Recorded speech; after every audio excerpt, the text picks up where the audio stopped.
A abrir a sessão parlamentar de hoje, numa declaração política, o PICV disse que o país não suporta mais descarrilamentos e desculpas esfarrapadas do governo pelos maus serviços prestados nas ligações marítimas interilhas. O Movimento para a Democracia escudou-se nas crises para reiterar o firme compromisso do governo em normalizar a situação e pedindo também corresponsabilidades ao PICV. Para o CID, o MPD tenta justificar o injustificável e os ministros da área deveriam já ter-se demitido. Para o PICV, o país não suporta mais descarrilamentos e justificações ligeiras para o caos reinante nos transportes marítimos. A deputada Carla Lima fala em indignação dos cabo-verdianos com os maus serviços prestados nas ligações interilhas, acusando o governo de ter fracassado nas soluções propostas nos transportes marítimos, deixando vários questionamentos ao Executivo e à bancada do MPD. O contrato de concessão não passou de letra morta. Não temos 5 navios novos, conforme prometido no início da concessão, e em vez disso o país dispõe neste momento de apenas 2 navios operacionais para ligar 9 ilhas habitadas. O Chiquinho BL, que apenas faz a ligação São Vicente-Santo Antão, e o Dona Tututa, que, como todos nós sabemos, tem conhecido avarias recorrentes. Enquanto isso, no Porto Grande estão atracados os navios Praia da Guarda, Liberdade e Crioula. E neste aspecto, urge perguntar o porquê dos navios do Estado terem sido retirados da concessão. De quem foi esta decisão que tem trazido tantos dissabores aos passageiros cabo-verdianos?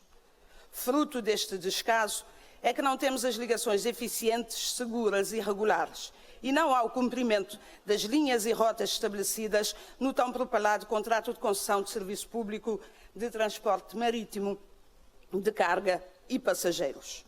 Ainda o PICV acusou o governo de fazer anúncios bombásticos e propagandísticos sem correspondência prática e de não defender os interesses dos cabo-verdianos, instando o ministro da tutela a agir em conformidade.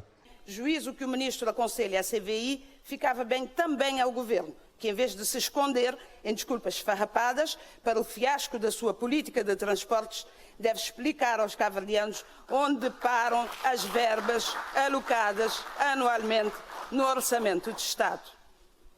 Mas o governo deve vir explicar a que se deve a dívida astronómica, cerca de 10 milhões de euros, que reivindica a concessionária, que também se queixa da não transferência das indemnizações compensatórias, conforme acordado pelas partes.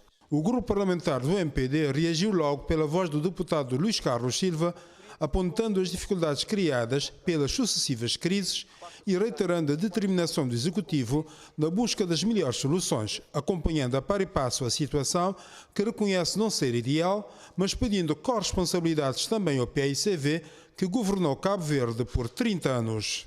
O governo continua a defender integralmente os interesses dos cabo-verdianos, pelo que não pode dar o braço a torcer nessa matéria. Segundo ponto, o governo continua engajado, determinado em resolver um problema que vocês nos entregaram.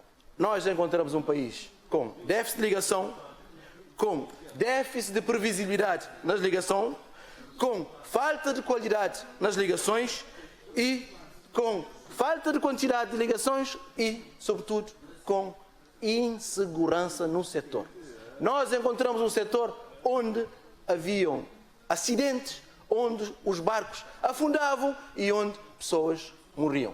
Vocês não podem exigir ao governo para não ser sensível para com o concessionário quando nós estamos num ambiente de crise, um ambiente de dificuldades acrescidas, um ambiente que foi impactado pela Covid-19 e, particularmente, agora, um ambiente que está sendo vítima de uma crise da inflação.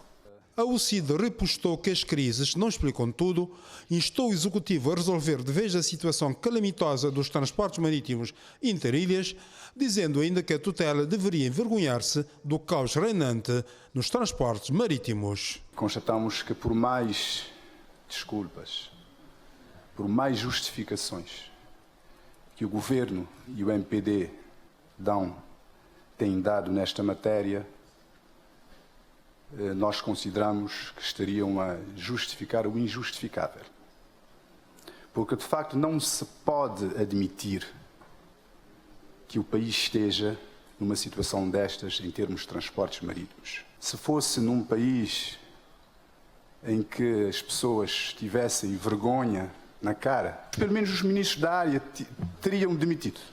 Por falta de resultados, não há desculpas, nem da Covid, nem da crise, nem da guerra na Ucrânia, porque esta situação, portanto, é de muito tempo.